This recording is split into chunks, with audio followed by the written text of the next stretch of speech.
ನಾನು Vaibhavi Kulkarni ವರ್ಧಾನಲ್ಲಿ junior embryologist ಅಂತ ಕೆಲಸ ಮಾಡ್ತಿದ್ದೀನಿ.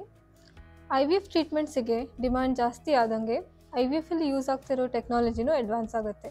ಇವತ್ತು ನಾನು ಒಂದು ಆ ಥರ ಟೆಕ್ನಾಲಜಿ ಬಗ್ಗೆ ಮಾತಾಡ್ತಿದ್ದೀನಿ.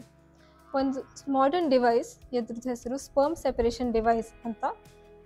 ನಾವು ನಮ್ಮ ಹಾಸ್ಪಿಟಲಲ್ಲಿ ರೆಗ್ಯುಲರ್ಲಿ ಯೂಸ್ ಮಾಡ್ತಿರ್ತೀವಿ. ಎಲ್ಲ ಸ್ಪರ್ಮ್ಸಿಗೂ ಎಗ್ಗನ್ನು ಫರ್ಟಿಲೈಸ್ ಮಾಡುವಷ್ಟು ಕೇಪಬಿಲಿಟಿ ಇರಲ್ಲ. ಕೆಲವೊಂದು ಸೆಲೆಕ್ಟ್ ಫ್ಯೂ ಸ್ಪರ್ಮ್ಸಿಗೆ ಮಾತ್ರ ಎಗ್ಗನ್ನು ಫರ್ಟಿಲೈಸ್ ಮಾಡಿ ಒಂದು ಗುಡ್ ಕ್ವಾಲಿಟಿ ಎಂಬ್ರಿಯೋನ್ ಡೆವಲಪ್ ಮಾಡುವಷ್ಟು ಪೊಟೆನ್ಷಿಯಲ್ ಇರುತ್ತೆ.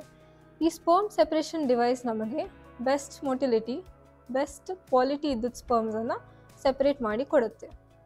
ಯೂಶ್ವಲಿ ನಾವು ಸ್ಪರ್ಮ್ ಸೆಪರೇಷನ್ ಮಾಡೋಕ್ಕೆ ನಮ್ಮ ಟ್ರೆಡಿಷ್ನಲ್ ಮೆಥಡ್ಸಲ್ಲಿ ಸೆಂಟ್ರಿಫಿಗೇಷನ್ ಅಂತ ಒಂದು ಪ್ರಾಸೆಸ್ನ ಯೂಸ್ ಮಾಡ್ತೀವಿ. ಈ ಸೆಂಟ್ರಿಫಿಗೇಷನ್ ಪ್ರಾಸೆಸ್ಸಿಂದ ಸ್ಪರ್ಮ್ಸಿಗೆ ಹೈ ಲೆವೆಲ್ಸ್ ಆಫ್ ಸ್ಟ್ರೆಸ್ ಇರುತ್ತೆ. ಈ ಸ್ಪರ್ಮ್ ಸೆಪರೇಷನ್ ಡಿವೈಸ್ನಲ್ಲಿ ಒಂದು ಸ್ಮಾಲ್ ಚಾನಲ್ಸ್ ಇರುತ್ತೆ, ಸ್ಮಾಲ್ ಪಾತ್ವೇಸ್. ಇದರಲ್ಲಿ ಫಾಸ್ಟ್ ಮೂವಿಂಗ್ ಸ್ಪರ್ಮ್ಸ್ ಮಾತ್ರ ಸೆಪ್ರೇಟ್ ಆಗಿ ಡೆಡ್ ವೀಕ್ ಸ್ಪರ್ಮ್ಸ್ ಎಲ್ಲ ಇನ್ನೊಂದು ಸೈಡಲ್ಲಿ ಸೆಪ್ರೇಟ್ ಆಗುತ್ತೆ. ಇದಕ್ಕೆ ನಾವು ಮೈಕ್ರೋಫ್ಲೂಯಿಡಿಕ್ ಅಂತ ಕರಿತೀವಿ, ಮೈಕ್ರೋಫ್ಲೂಯಿಡಿಕ್ಸ್ ಬೇಸ್ಡ್ ಟೆಕ್ನಾಲಜಿ. ಈ microfluidics principle actually female human reproductive ಟ್ರ್ಯಾಕ್ಟನ್ನು ಇಮಿಟೇಟ್ ಮಾಡುತ್ತೆ.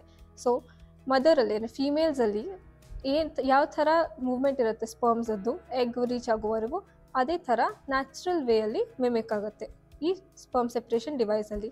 ಸೊ ನಾವು most natural, at least closest to the natural method and chemical free ಮತ್ತು ಸ್ಟ್ರೆಸ್ ಫ್ರೀ ಎನ್ವೈರ್ಮೆಂಟಲ್ಲಿ ಸ್ಪರ್ಮ್ಸನ್ನು ಸೆಲೆಕ್ಟ್ ಮಾಡ್ತೀವಿ.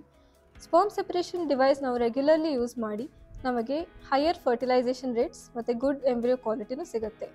ಯಾವಾಗಿದ್ರೂ ನಾವು ಪೇಷಂಟ್ಸಿಗೆ ಬೆಸ್ಟ್ ರಿಸಲ್ಟ್ಸ್ ಪ್ರೊವೈಡ್ ಮಾಡೋಕ್ಕೆ ಟ್ರೈ ಮಾಡ್ತಿದ್ದೀವಿ. ಅದಕ್ಕೆ this is one new technology ಯಾವ್ದು ನಾವು ರೆಗ್ಯುಲರ್ಲಿ ಯೂಸ್ ಮಾಡ್ತಿದ್ದೀವಿ. ಈ ಥರ ವೇರಿಯಸ್ ಟೆಕ್ನಾಲಜಿ ಮತ್ತು ನ್ಯೂ ಮೆಥಡ್ಸ್ ಮೇಲೆ ನಿಮಗೇನಾದರೂ ಇನ್ಫಾರ್ಮೇಷನ್ ಬೇಕಿದ್ದರೆ ಈ ಯೂಟ್ಯೂಬ್ ಚಾನಲನ್ನು ನೀವು ಸಬ್ಸ್ಕ್ರೈಬ್ ಮಾಡಿ. ಯೂಟ್ಯೂಬ್ ಚಾನಲಲ್ಲಿ ಡಿಫ್ರೆಂಟ್ ವೀಡಿಯೋಸ್ ನಾವು ರಿಲೀಸ್ ಮಾಡ್ತಾನೆ ಇರ್ತೀವಿ.